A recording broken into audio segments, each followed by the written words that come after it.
Investigating the Ayotzinapa case and the Attorney General, the families of the disappeared 43 students reported that although new information and procedures have emerged, general dissatisfaction continues to be the sentiment.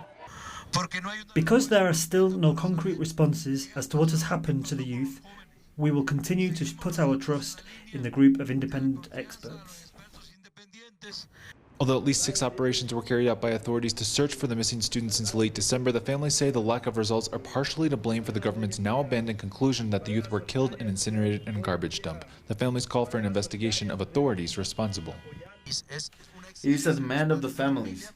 The obstruction that some federal authorities committed that led to the garbage dump in Cocula, which disrupted the whole investigation. It took the investigation a different direction, and we feel that those authorities should take responsibility for that investigation.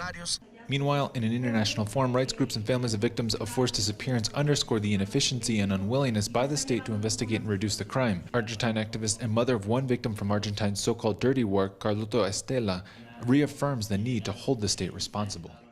For those that have the obligation need to be obligated to fulfill. In this case, the constitutional governments were the ones who allowed the disappearances in different ways.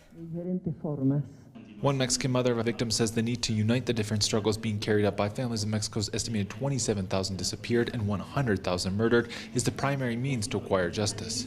The union of all the mothers, not just in Cuauhtémoc City, Chihuahua, but rather throughout Mexico, to continue insisting that the government fulfills its job, which it should do.